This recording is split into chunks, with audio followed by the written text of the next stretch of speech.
What's happening, guys, and welcome back to Deadly TV. Today you join us at Middlehurst Road Race and Classic, and they're based in Liverpool, St Helens. And we're going to meet Andy Middlehurst, the father of Chris Middlehurst. They're both inside, they got our car, learned some history about them. Guys, if you've seen on our socials, on my Instagram, Ricky Hussein and Deadly TV, you would have seen that we recently purchased a Midnight Purple UK spec 1998 R33 GTR Skyline. And guys, it's behind us, so we're going to take you in. Come in, guys.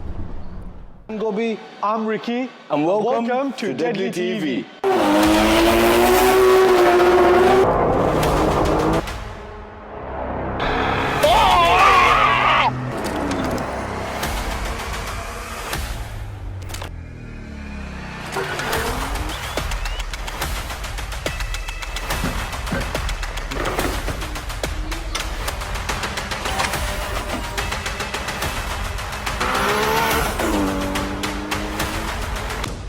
Guys, the selection of the JDM stuff is honestly so beautiful. They've got some really clean example cars, very special, sort of rare, limited edition cars as well. And yeah, Chris and his dad will show us around, but let's go over there and meet them with the legend himself, Andy Middlehurst. It's a pleasure to meet you, mate. Nice to meet you as well. Guys, you would not believe the history that Andy has with the Nissan Skyline R32 GTRs, 33 GTRs, 34 GTRs, and the R35 GTRs.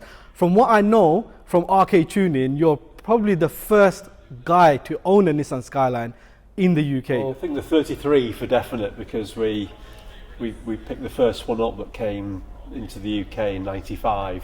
Wow. So we had to go to Holland to drive that as a personal import and then bring it back in. I'd just been in the British Touring Car Championship and Park Lane. We were involved in one of the teams. Wow. We were importing cars, so we decided to buy 3 of them.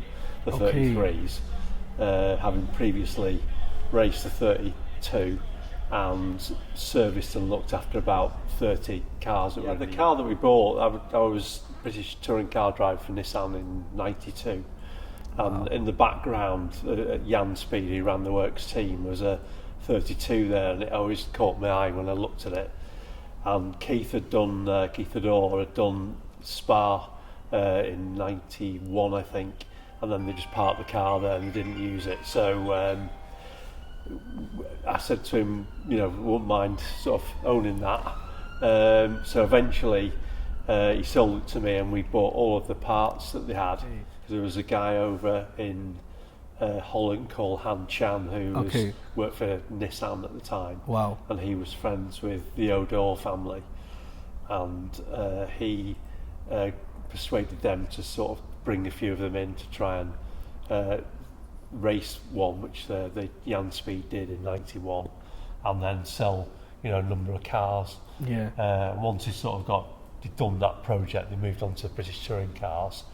It just became a secondary thing, so I just took it all over. Well, and I guess with all the racing and all the people seeing you race and seeing the R32 GTR, because nobody probably knew what they were back then. I'm guessing all the Ford guys were like, what the hell is that? Yeah. Because I know the R32 guys, everyone knows it's called Godzilla for a reason. It literally beat everything on the track. And it was banned for a few years because it was that fast. And then you guys moved over to the 33s and you bought quite a few over from, is it Japan you said? Yeah, we bought the 3 in initially, and then, because I was involved with Nismo and Nissan Motorsport, they decided to bring one in, which was the one that Clarkson drove in Top Gear. Okay. And then I said, well, you know, I wouldn't mind some of them come from direct, so they came via Nismo, Nissan Motorsport Europe, and we bought 20 of the cars in. Wow. And we sold them all new. And at the time, Clarkson was literally on Top Gear, praising the 33 and how an unbelievable car it was.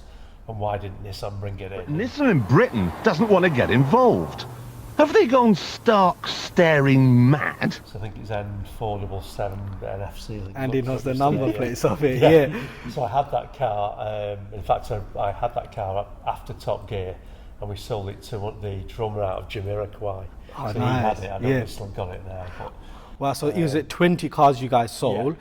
And they were the Japanese imports, right? They were Japanese imports, which was some half turned into UK cars. Okay. Because they went through SVA.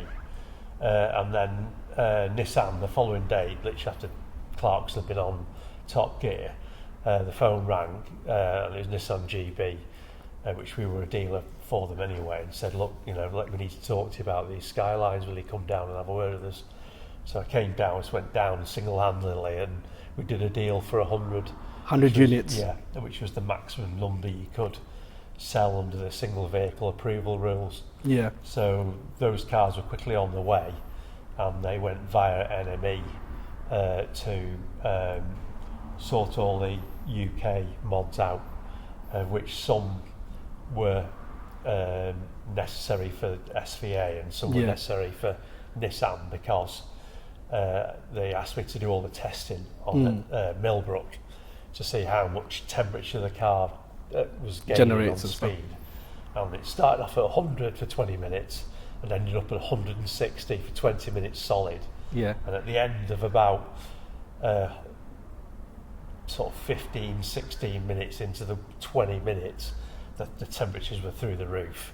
And the guy from Nissan was screaming at me to stop. And I wouldn't, because I'd already done like 17 minutes or something, and I wasn't going to stop at 3. So we got to the end, and the car was fine, but the temperatures were seen to go up on the diff, the transfer box, the engine. So that's why all the coolers were fitted, all that info went to Japan. That's crazy. Yeah, because they reckoned somebody at the time could go to Europe and do like 160 solid, 20 minutes on the Autobahn. So, because we were somewhat connected to Europe. So in some way you helped engineer the car then? I engineered the car as well, so nearly killing me and the... That's such a big thing. Something to be able to say. Yeah, that's such an iconic car, legendary car. We helped engineer it. Yeah, it was amazing. The thing, besides the temperatures, we found out the car understeers at 140 as well, so that was, I had to contend with that. And then we found that the wipers stopped, I think, 120. They'll get stuck. They got stuck. And we also found that the air conditioning unit cut off at 100 as well. So you can imagine it was on a hot day. So literally, the 20 minutes was boiling inside the car, and I had understeer going. I was sweating like you wouldn't believe. And I was told by Barry Williams to go as near to the wall as I possibly could. So I was about a foot from the wall. Wow. 20 minutes, and I just hung on for grim death. So then the 133 GTRs came along, but you already had 20, so is it 80 they gave you after? No, the 20 were completely separate, because those were part of Nissan testing, Nissan Nismo basically. Okay. And then the others came in via the UK directly, because the others came in as a personal import via Ireland, I think. Okay, so you had another set of 100 cars that came in. Did you have to fit like the UK bumpers and all that stuff here, or was it done in Japan and then sent over? No, they were individually built as chassis for the UK, but all the mods for the 33 got done at Didcot and Nissan Motorsport Europe. Okay. So each individual car had all the equipment fitted, then they were delivered here. Okay. Because we'd had them all virtually all sold by the time they came out anyway.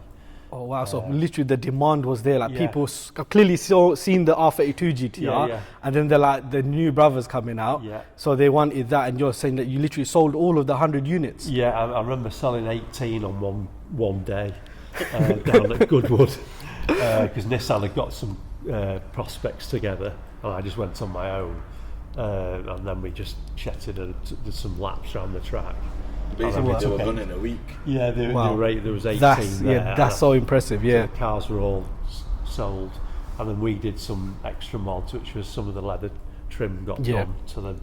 And we also did some performance mods to them, which people exonerated the warranty. But, they had the exhaust, and because everybody wanted to do something to it. Like everyone wanted a Skyline that makes a bit more power than stock. Another really important question: did these cars actually make 280 horsepower, or were they? No, they were. I think about 340 standard. What happened to the gentleman's agreement? I'm not sure the gentleman's agreement, but it wasn't an English gentleman's agreement. But I think we did run different ECUs, different fuel for the UK. but we're pretty sure that everyone delivered was at least 350 horsepower. Wow, yeah. Then from the 33s, obviously those 100 units were sold.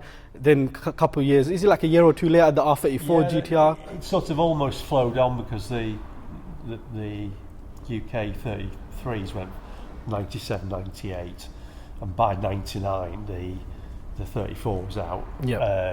And 2000 we had the first UK ones, so the agreement carried on. But this time we did all the mods in this building where we are now. Wow, where we're standing, yeah? We're standing, yeah. So all the cars got delivered here, but they got delivered because they decided that the UK car should have the leather trim. Yeah. They all got delivered with foam seats. Okay. So the seats had to be taken out of each vehicle, and they went to Connolly Brothers, Connolly, who did Rolls-Royce. So when the Rolls-Royce trim got dropped off, the truck came here, took the trim away, and then it rotated and came back again. Wow, that's... So the R34 leather interior was done in the same place as a Rolls-Royce?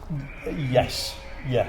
So well, the same. You've got Rolls-Royce interior, mate. Yeah. Congratulations. So, Ferrari as well, yeah. And Aston Ferrari Martin, as well. yeah. So Connolly, were the leaders in leather, basically. Yeah. And Jonathan Connolly had a 32, he had a 33, and a 34. He was a Skyline mad anyway. So between me and him, we decided what leather was going to fit in, and then customers could actually choose different colour leathers. So we had a standard leather trim, and then people could vary off it. So each car was quite individual when it went out. That's really good. Thompson had the tan, didn't he? We saw. Yeah, he was a 33 owner. He was an athlete, and so he had a tanning trim in a blue car. So we had a few footballers and musicians and different people who had them. So sounds like you met a lot of great people in life. Customers buying these cars. Yeah. With the 34, did you have to do any testing? How you done the testing with the 33s? Or? No, I think the testing of the vehicle carried on. Yep. So I did do some testing a bit later on for these at Nismo Duke, which I did some safety testing for that, which was quite hairy because that was involving the R35. Yep. Which used all their running gear, but on a Nissan Duke. Okay. So we had a mule version of a 30. It was 35 in a Duke body. Chopped. Well, we chopped It's crazy. the body up so the wheelbase was shorter. Yeah. And then I did some runs with that, and we found that over 100 mile an hour the front was lifting. Okay. So the car was trying to Take off itself up. It had too much downforce from the rear and not enough from the front. Yeah. So, Tell us a little bit about that 32 back there. 32. So that was a combination between Keith Ador's Spa car and Rob Squires' Group N car. So we decided that we did 1 year where in '94 where the car was quite standard, but we didn't win races with it. We sort of top three, and then so we stripped the whole thing, got it really lightweight. We went through the shell and everything. So for '95 to make a serious attack at the championship, because the car was already restricted by air restrictors anyway. So they were already trying to slow us down against the Escort Cosworths and the Sierra Cosworths.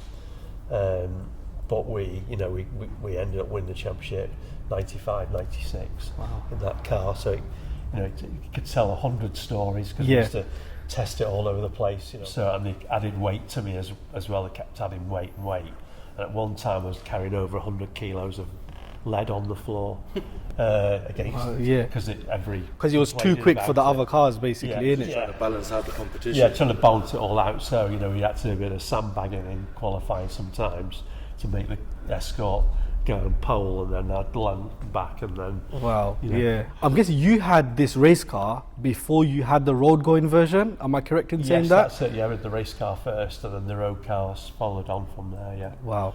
You know what, guys? I think we need to get Andy to show us around the car because the car's just hiding in the back. And this is honestly, it's a piece of art. We need to see, it's a race car, but you look at it and it looks brand new. So come through, guys. Let's go and have a look, guys. You could clearly see. Obviously, Andy's got it like in his little museum at the back here. Let's have a look at the engine bay. Wow, this is. I could clearly see you've done a few little modern touches to it with the.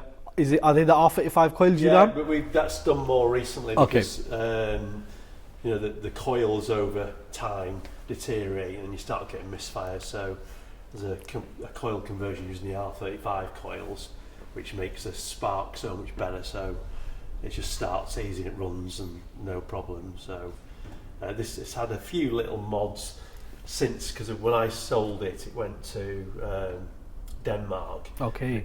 Then it ended up doing all sorts of competitions around the world, and it ended up back with a Mercedes F1 mechanic who traded it in for an R35. So I took it in swap, and then we had to sort of put it back as it was, but it's still got a few little mods on it didn't have. But it is the car that we raced and won with. So we won 16 outright victories with it and 2 championships. Wow, that's amazing. Andy, what was the engine setup back then when you first was racing it? It was you weren't allowed to modify it, so it was quite a standard engine unit.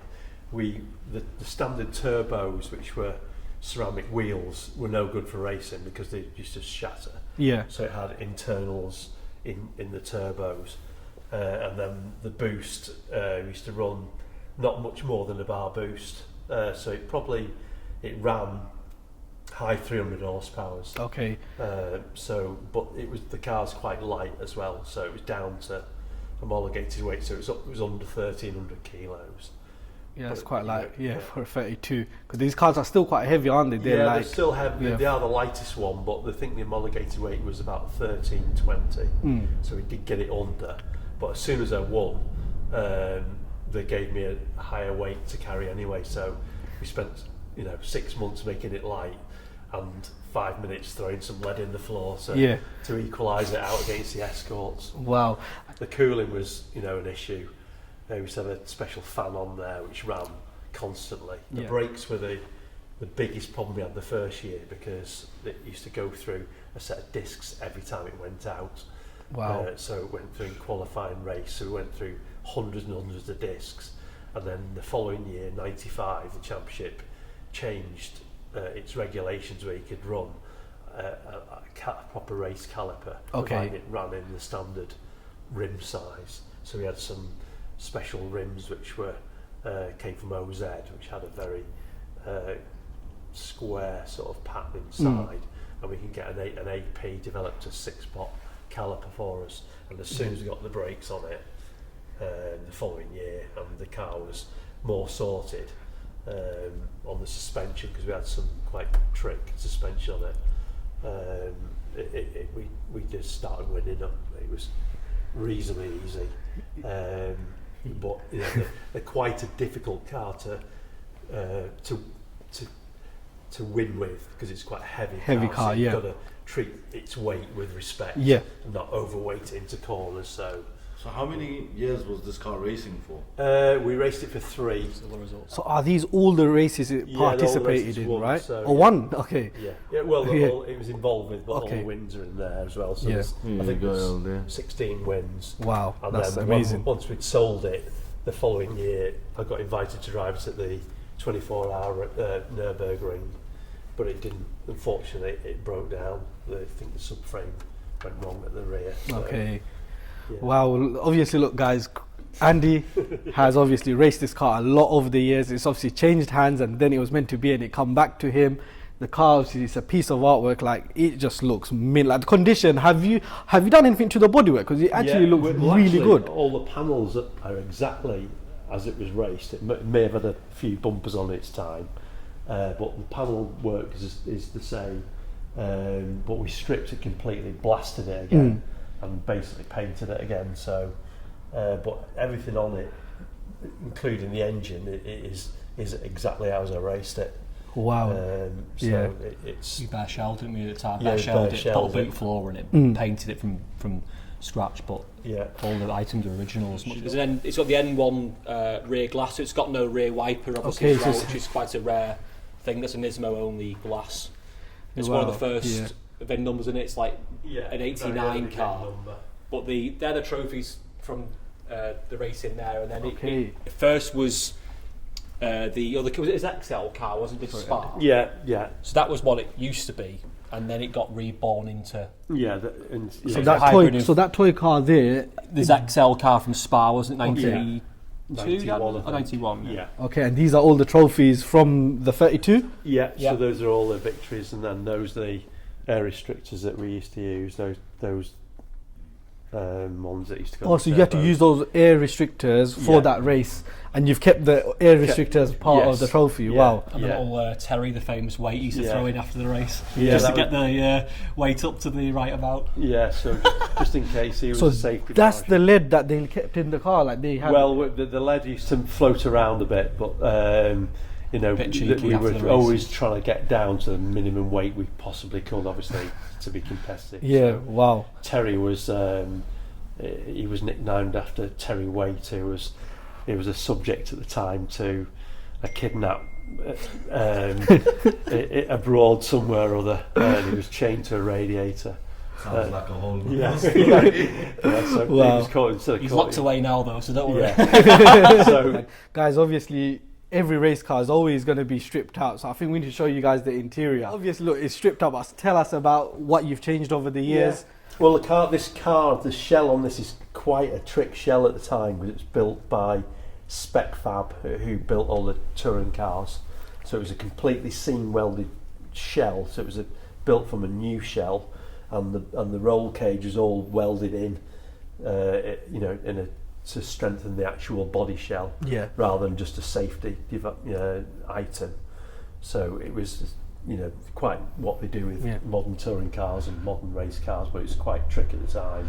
So the shell is a really stiff shell. Yeah, what I like is it's very sort of JDM, old Japanese style of doing things. Because like in today's days, people do it really nice and neat and tidy. But this is not saying it in a bad way, but it's a bit raw and it looks like scaffolding. But that's how it was back then, right? Like people just done the roll cages like that, and it worked for the racing. Yeah, you had to pass the regulations for safety. But Andy's still at it, guys. He's still racing. Yeah. What you racing for Lotus now? I've been racing to the classic team Lotus, so I drive historic Formula 1 cars, and then I've been driving a Group A proper Nismo R33, so which we won the historic championship with 2 years ago with the owner Jonathan Bailey. Started before we were born, and he's still going. Next year is going to mark 30 years from when we won the last championship with this car, so we're going to share the new Group A car we're going to get, which is an Axia livery one, which is a replica built by Rick Wood originally. So we're going to run it with RB Motorsport next year and try win a championship 30 years after we won in this. So that's the plan. We're going to do some filming with it and get down on the camera a bit more. But I think that would be really, really nice to see you back in action and getting obviously some content. Maybe you guys can come along and watch, and it'll be great. Yeah, it spits flames out about that big, so it's definitely very. Well, I think obviously, that'd be great, man. I think obviously, thank you, Andy, for talking to us about your baby. I think obviously you guys got so many lovely cars in here. Chris, maybe take us around a few of the cars, and then we'll show the people what we've actually bought as well. So there's only 68 yellow. Lightning yellow, that is R34s built worldwide, of which about 20 something were non-V-Specs, and then 40 something V-Specs, and then this is a UK V-Spec one of 3, because all the UKs were a V-Spec. So it's the rarest colour R34 in total. And it's actually, guys, in really nice, lovely condition. It's pristine inside and out, and it's like you said. Is it sold to a client already, you said? Yes, so it's owned by a chap who's in America. It may be for sale around the 200 mark there or thereabouts, but it's in a sort of private collection. We've just stored it here since he bought it, but it is the probably the most bone stock one out of the 3 UK ones, and completely standard, even the wheels and the brakes, and so it's got the Conley leather, which was every single one of the UK cars had that.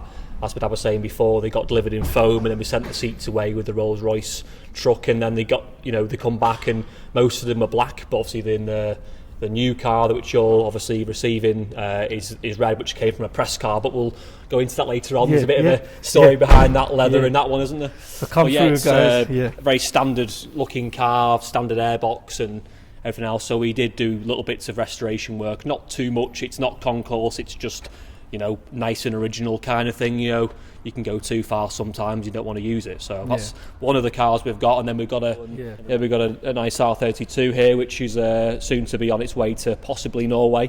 Okay, so you've sold it already? Quite possibly, the guy came in yesterday, made his way from Norway.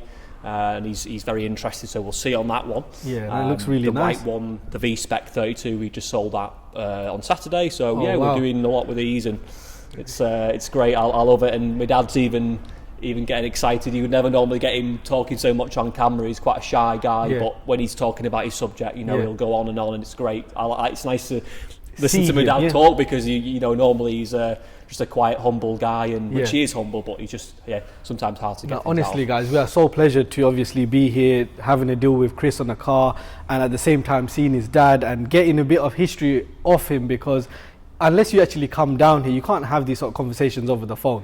And to see him actually come forward, show us his race car, tell us about the history, trust me, we are so honoured, man. Like, it's just amazing.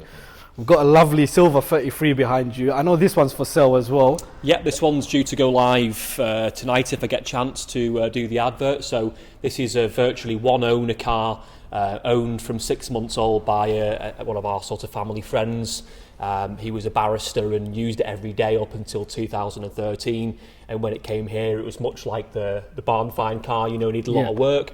So we put new quarter panels on it, repainted it. It's been in storage here since, and then recently I've took it a bit further. I've been detailing it, done the wheels, cleaned it, I've spent hours on it, and now it looks fantastic and will be live for sale. And it's a great usable car. Wicked, Chris. Well, let's go and see our Midnight Purple one, and I think let's have a quick talk about the history, everything about it. Guys, obviously, I think I first need to tell everyone, Chris, you know, when you first put this car up, before Chris put it on his social media, I did see you put posts up like something special's coming in. Yes. Yeah, and you gave us, I think, brief sort of spec of the car, and I was like, you know what, that looks quite tasty, but I didn't know what sort of price it's going to be.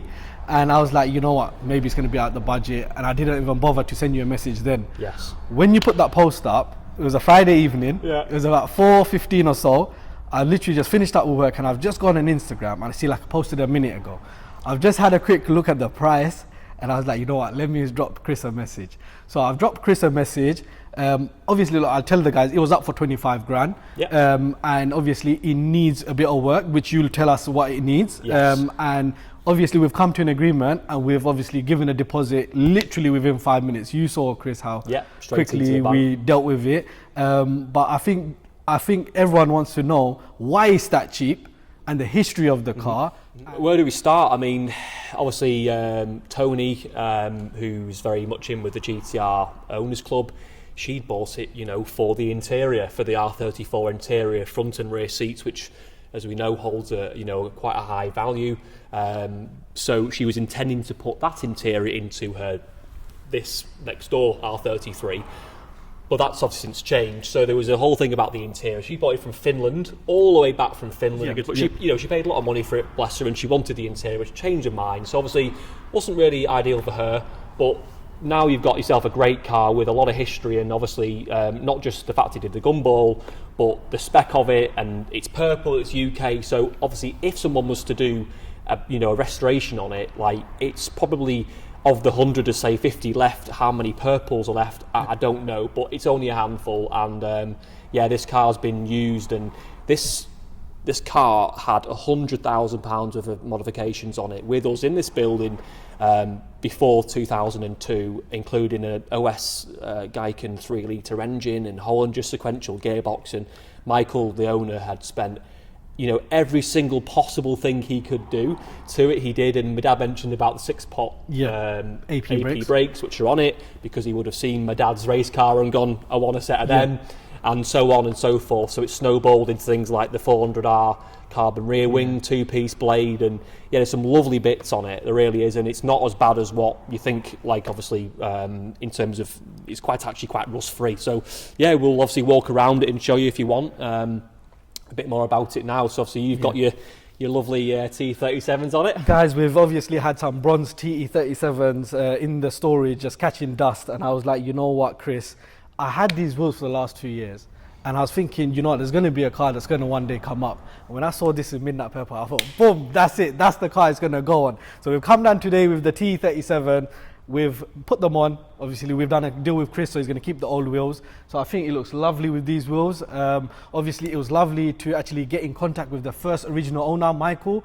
He came down here and saw it, and you know he wanted it, but unfortunately not the right time for him. He's got kids and you know married now, and he's actually only 48 now, so he was only 18 when he bought this car. When he first bought the car, he was only 18 years old. The story we were saying before he came was that he had a purple car, another UK one, with the plate on it. Then he wrote that one off. He was at a T-junction and someone, you know, he crept out too much and someone hit him and wrote it off. And then he got this one, another purple one, and then put the plate on it again, which is why it shows on HPI as being a write-off. That's the previous, on the old car. Yeah. It's just marked against the reg number.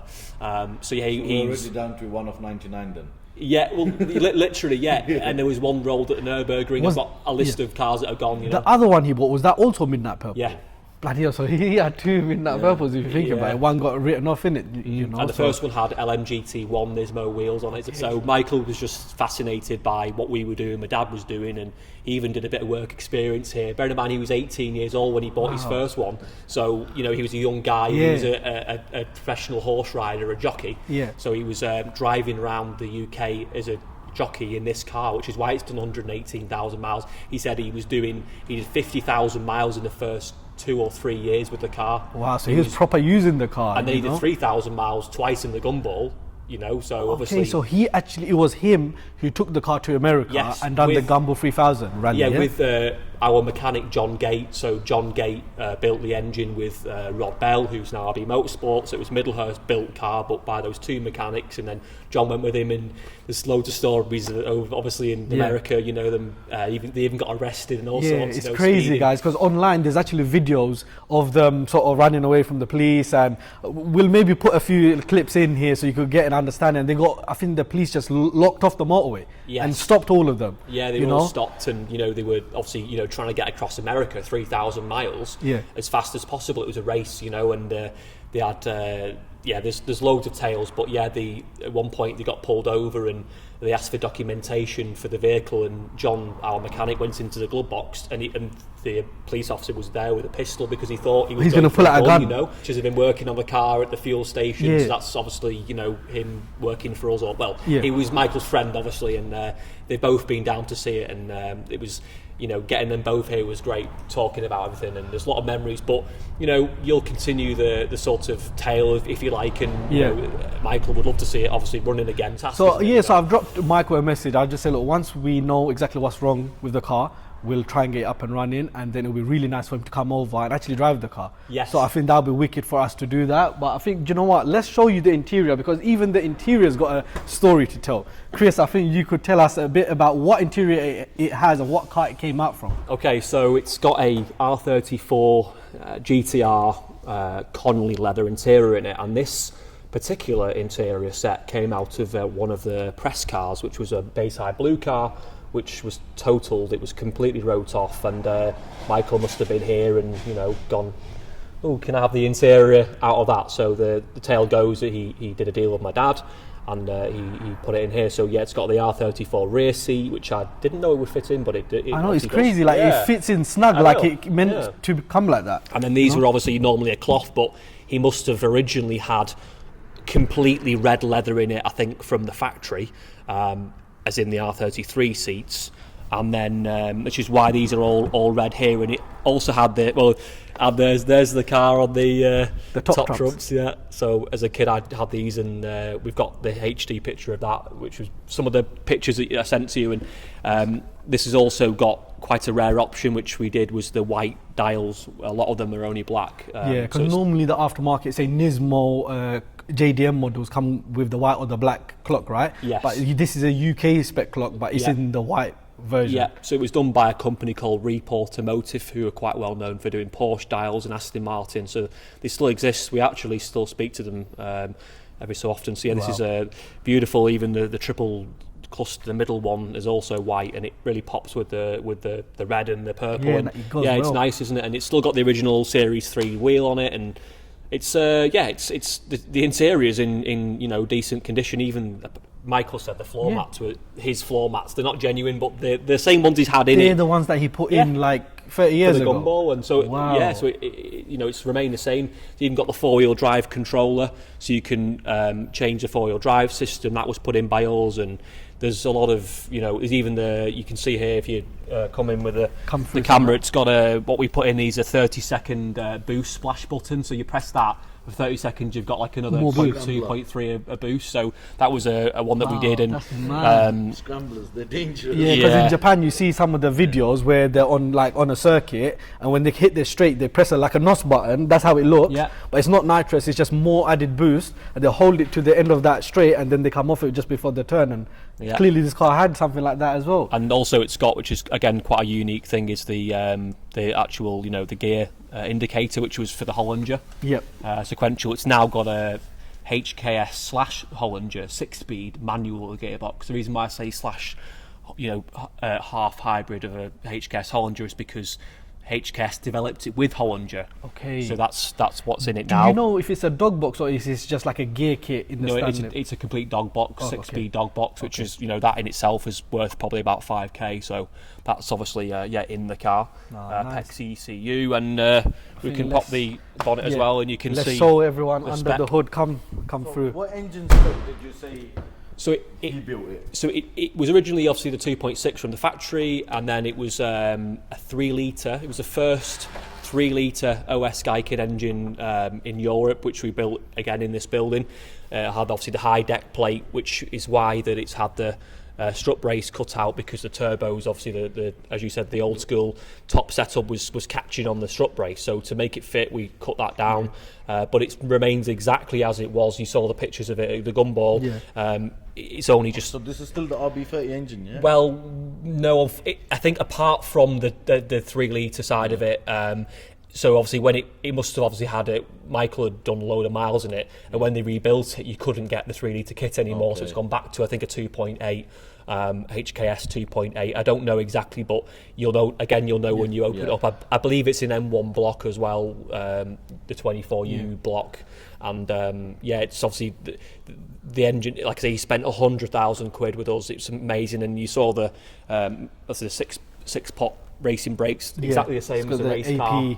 Brakes, same as the ones that your dad had, right? Yeah, that's the homologated Group N effectively, which it's obviously it's had a lot of money spent on it, and it's going to be amazing to see this thing run. I can't wait, and Michael as well, and it's just to see what you do with it. It's going to be ace, and even though this was all original, and like I say, it's a shame about the 3-litre, but it's discontinued bits, so you couldn't redo that, unfortunately. But again, it's a UK car. All the 33s we've got here right now are UK ones. Again, you got the things like the instructions in English and 17-digit VIN. Yeah, so that's that basically. Wicked. I think for us guys, obviously, look, Chris has been very open about everything. He's just saying, look, this is what the customers described it to me when you've obviously purchased the car. Mm-hmm. This is the information that I know.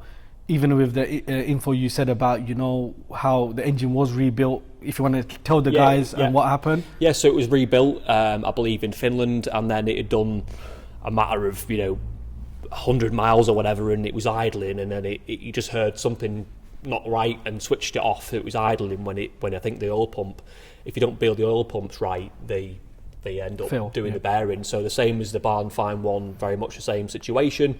So hopefully it won't need a great deal of work if you get Rocket Ron, as we call him, arcade tuning. Ron was a big drag racer back in the day. He's one of the old school engineers like us and Rod and people like that. So he'll definitely be able to inspect it and see, and hopefully it's not too bad damage and you can save the block in the crank, and it won't be a costly repair. That's the thing, guys. It's a gamble, and it's a big one that me and Gobby have decided to take on. It could be something that's, only £1,000, or it could be like 5,000 to £8,000. It's highly doubtful that the block and things like that's gone the crank, especially with it being idle. He's turned it off. But again, with the other car, you know, you could for the, and you said obviously the first, I've sort of avoided your question, but the reason why it's cheap is just because the amount of work it potentially could need, and you know, it's how far you go with it. But yeah, it's the cheapest you'll ever find an R33, because obviously again it's worth more in bits, but I don't want to sell it as a bitser. I want to see it running again, and you know, and like I say, of that 50 that's left, you know, we need to make sure there's not more and more of them, otherwise they're all gone, and then, you know, I guess the ones that are left are worth more. But do you know what I mean? It's a shame to break it, because it's obviously got a lot of history, and also, like we said before, how many purple ones are still around? You know, it's the best colour, let's be honest with you. You know, the silver's nice, but the purple is there. Especially with the iconic colour for an R33 GTR, and I think that's what me and Gobby want to do. We want to revive this car. We want to save it from the scrapyard, and that's what we love doing. We love saving cars that could potentially end up, you know, they've been neglected and need work, right? So it is a lot of headache, and obviously, guys, we're recording it, which is the extra headache. So you guys have to make sure you guys like and subscribe. Make sure you leave a comment what you think of the colour, if it is your favourite. But yeah, it's going to be a lot of work that we've taken on, but hopefully, maybe even once it's up and running, we'll drive it back here again. Yes. You know, you have a lot of fun doing this, and obviously it's not just one car that you bought either, is it? Guys, so you've obviously seen the Midnight Purple 33 GTR. Once we've secured this car, all of a sudden I see Chris put up another post that he's gone and seen a barn find. And I'm like, you know what, that car looks nice and original, but I've just secured this. Do I really want another project?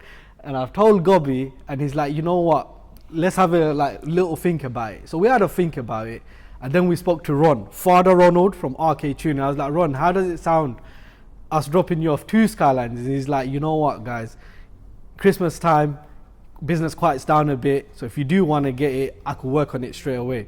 Me and Gobby come to an agreement, and we'll purchase that. Another UK spec, R33 GTR, Sonic Silver, 1998, Series 3, R33 GTR, V-Spec. Bloody hell, that was a mouthful, man. Yeah, it is a mouthful, and you got it perfectly there in the first take. So okay, so this is obviously a bit more standard, if you like, you know, than the purple car, and realistically, you know, it needs a bit more work on the body, but it's one of the 100 UK cars again, so it's obviously worth saving, and Nick, the owner, very much, you know, wants that to happen, and there is a video which will probably be, well, it's going to be out before this video, showcasing this car and how it was found. It was literally like covered in, baked and caked in dust, and it was just left, and you know, for years, and you know, obviously we've given it a bit of a spruce up now and cleaned it, but yeah, it was caked in dust and abandoned, and you know, it was a shame. But yeah, it's obviously it's in the silver. It's got the original wheels on it. The rear arches, you know, have gone like they do, much like that other one there was before we started to do it. But yeah, probably the most eye-catching thing about this particular car was the registration number, R33 GTR, which I will say is original, because this, although it's been retained now, this is the plate that was on it. So if you're watching the video saying, oh, I've looked it up and it's not, well, it won't be on it because it's been retained, but it was on it, as you can see with our company details on. So yeah, it's cool. It's got a lot of that for me, seeing that plate and the way it was, there was just stuff stacked everywhere, and you know, it was blocked in. I thought, oh my god, it was, what a find, you know? Yeah, for an R33 GTR, guys, you cannot get any better plate than that. Unfortunately, the plate's not ours. Tony has purchased a plate for her beautiful example next door that we'll quickly show you. But how long was this plate actually on the car for? At least 10 years, yeah, and I obviously purposely left it on for you to, you know, to do your filming today with your collection, because for me, you know, it's important that, you know, this is the car that you're going to see. Yeah, it's a cool bit of, you know, history, but yeah, Nick, the guy's put his full titanium trussed exhaust on it, and yeah, he spent a lot of money on this car, you know. And then it had a problem with the oil pump, and it span a bearing, but I think he basically saw the oil pressure drop and turned it off. So again, I hope it's not too bad. Like I say, I can't vouch for that, but he said that, so take his word for it. Let's show the guys under the hood as well. Guys, obviously, look, this car needs quite a bit of cosmetic work, but Skylines of this age are just like that, and it's one of those cars that it hasn't had no restore work yet, so it does need quite a bit of work. Look, it needs some work on the strut tops, which is very common on these UK spec cars. Is as far as you know, Chris, what do you know about the engine side of things? I mean, all you can really, I've not had chance to really inspect the block and see what the actual spec is, but I think looking at the cam sensor, it's an R34 cam sensor, and you can see the cherry red, candy red covers. So the original engine, we actually, and again, the reason why it was quite cheap is because it had a spare engine with it in bits, so I kept the other engine, and this is the other one. So I think it must have come out of an R34. So again, I'm not sure what block's in it, but you might drop on with that, and who knows, it could be a 2.6, could be a 2.8 HKS.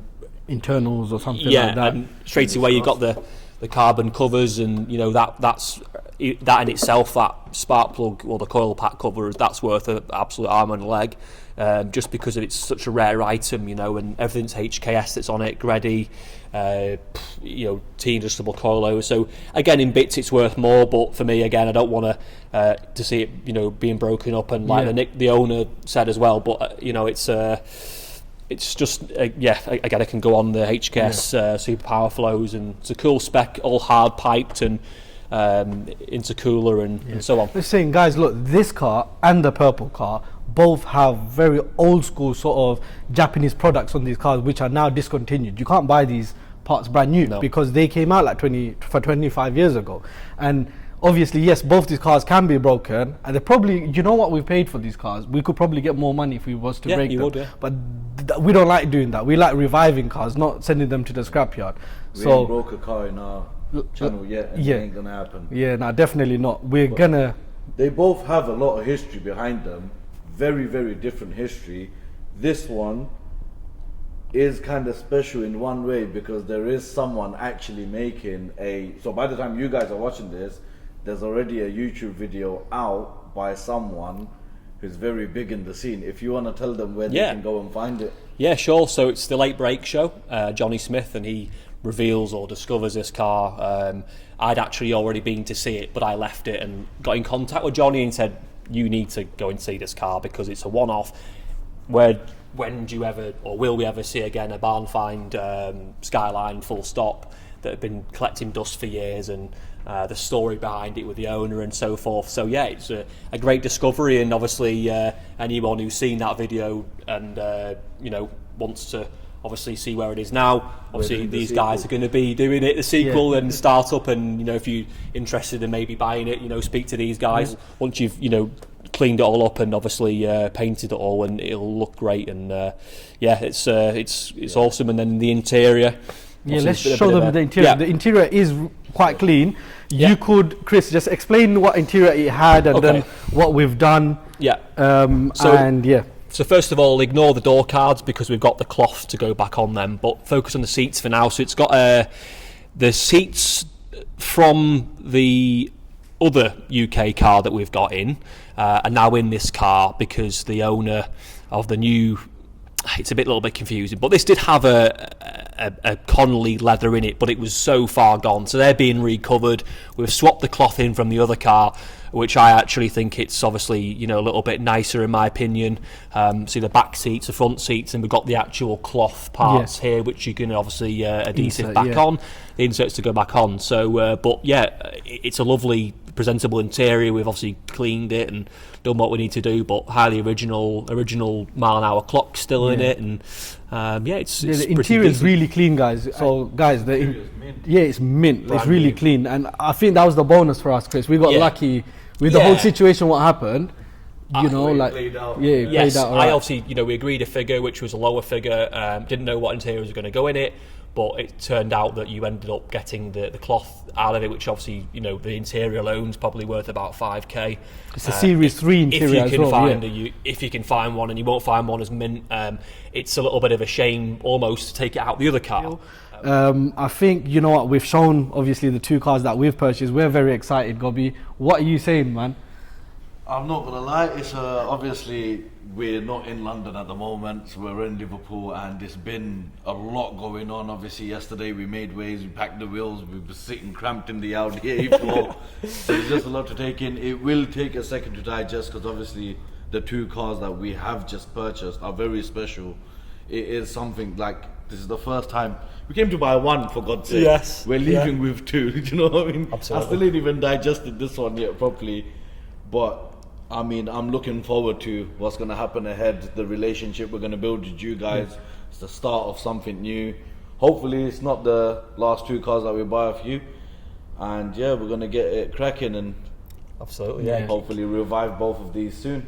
So guys, we're in the handover area here, and we have Tony's stunning R33 GTR V-Spec UK model as well. Chris, this is obviously the car that we've taken the interior out from, and the R33 GTR number plate's gonna be going on this car, right? We've obviously had to sort of do a little bit of jiggery pokery, if you like, with the door cards and bits like that, but we've tried to retain as much originality on both of the cars as possible, including swapping the seat bases and trims, and we've spent almost 2 days doing that. But yeah, this is probably one of the best, if not the best, UK car in existence, because it's been garage from new, completely unmodified.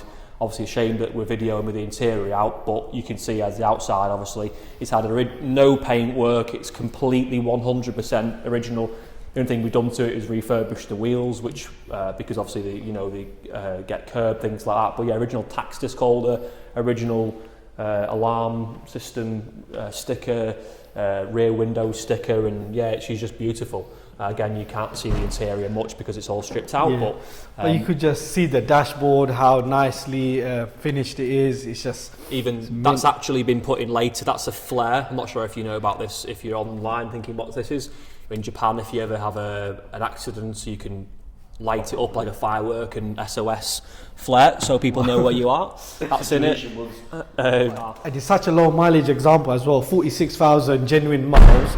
And you could just see by the condition of the car, it's absolutely mint, guys. Got the old school original exhaust system on it as well, the twin pipes. Yeah, so, I mean, just have to move these trims out the side, but literally the boot carpet is like brand new in it. It's unbelievable. The original 6 CD changes in there. Is that factory? That's the UK one, yeah, with the radio as well, with the radio flipped round. Well, hopefully we plan to make our Silver 33 as good as this. Even under the engine bay. Gubby, get the cash out. Even the original Middlehurst, which actually, fully off the barn 5 months, still got the original keyring. We've also got the original keyring, but our keyring's battered, and this is fresh. We got a front one. Yeah. And even you can see how mint the fuel rail is, and just everything's just lovely on it, and. It's a museum piece, really. I've never seen a standard airbox. No, standard airbox. It's the first time I've seen a standard airbox. Even the foam on it, and the strut tops are pretty much perfect, and they are perfect, literally. It's mint, literally, guys. It's like brand new and it's completely original. This car obviously was up for like £70,000, and he sold the car for that sort of money. Of course, ones that you want mint, guys, you're gonna have to pay the right money for. The ones like the dog buckets that we can afford, they're gonna work. But it is what it is, and we love it. We come from the Gran Turismo generation, and all the kids who were then 5 or 10, they're our age now, and they want them. So that's pushing the prices up. It's funny you say that, Chris, because I think you saw online. I posted that post of me when I was 6 years old in a midnight purple R33. So that was my older brother's car in 2001. So in that car we had a PlayStation 2 and we was playing Gran Turismo, and we was picking like the R33 GTR, and that's how as a kid I learned about these cars. And then a midnight purple 33 has always been special in my heart because it's the first one I've ever sat in. And I've had obviously like 1 or 2 other midnight purple ones in the past, but they were more like race cars, like a bit too rough for the street. Yes. But this is like, it got that nice sort of spec, like as a full road car, full interior, and it's going to have a big powerful engine. So yeah, so we couldn't leave without showing you this deadly R32 GTR, and it's in white. The reason why I love the color white on the R32, because the first GTR I actually owned was an R32 GTR in white I bought from Runner Arcade Tuning. So this is a crystal white 326 R32 GTR. V-Spec, one of 1300 V-Specs, which stands for Victory Specification, which had the Brembo brakes from the R33, V-Spec badging and a few little tweaks, and had the N1 lip on the front. Obviously the air guides, or the intercooler, cooling ducts, and I've just sold it reluctantly, but we've got a Group A deadly R32 GTR that we're going to be racing next year. She's got the Nismo, the old logo Nismo 365A steering wheel, Nismo gear knob, Nismo clocks, everything you could get in the catalogue, new from Nismo in the day, it's got in it, along with some nice mods like a nice sound system, modern head unit. But yeah, it's really well preserved. Yeah, nice and clean, it's not over restored. I just did the engine covers I powder coated those in the plenum, but yeah, original Nismo strut brace and original airbox with a little, that must have been put on back in the day. And yeah, old logo Nismo exhaust. You know what, I've never seen one of these as well, and it's proper engraved as well, Nismo. Like you can see, this is, like, the car's got some really expensive products on it. That's genuinely like an old, like original sticker as well. Like I put that on it. R32s, the badge is different, so people always paint their cars and they put a different badge on. So the R32, it's got the middle bit obviously is the body colour of the car, versus the R33, which is obviously cut out. So just so you know, anyone who's got an R32, put the correct badge on it if you're going to do it. So a bit bigger as well, of course. But yeah, a bit of a nerdy fact there. That is good to know. How much was the 32 brand new, or when you guys had it in 1993 or 4, how much were the 33s brand new, and how much was the 34s brand new? Okay, so the 32s were probably about 50,000. Oh wow! Because they were so expensive, and also remember the yen was always not as good, back then. So depending on the exchange rate and the currency and things like that. The first lot of Japanese spec, the 20 my dad mentioned, they were £50,000. And then the UK ones are about £55,000. Okay. Again, the R34s were the same, about 52 to 55. Some of the last ones I think were a little bit discounted. Got you. Wow, well that's another nerdy fact, that we're getting it from the main source here. Now, there's not many of these left, and there's only a handful of them that were ever made. But I normally sell them for 200 quid each. And the gift. Well, you got 2 cars, so you can have 2 presents. These are the original brochures that you got when you bought an R33. Oh wow! UK car. So, Thank you very much. Thank you, Chris, man. I'm honestly taken back, because if you it's a silver 33. We've got the silver 33. It's the Nürburgring lap time and something like this you can't buy, right? No. You can't just get it online. We had them also, in all the colours. It was a Tyrian purple they call it there, but we know it as Midnight Purple. These are the LP2. official colour names, so Platinum, Sapphire, Cura Black, Tyrian. I think obviously the JDM version is known as Midnight and Sonic Silver and Deep Pearl Blue or whatever they call it. So yeah, that's the Nissan Motor Company GB. So there's only a handful of these left, and thank you, Chris, man. Thank you very much. Yeah, guys, for that, just mate. in case you guys are wondering, when we sell these cars, they're not going good. No.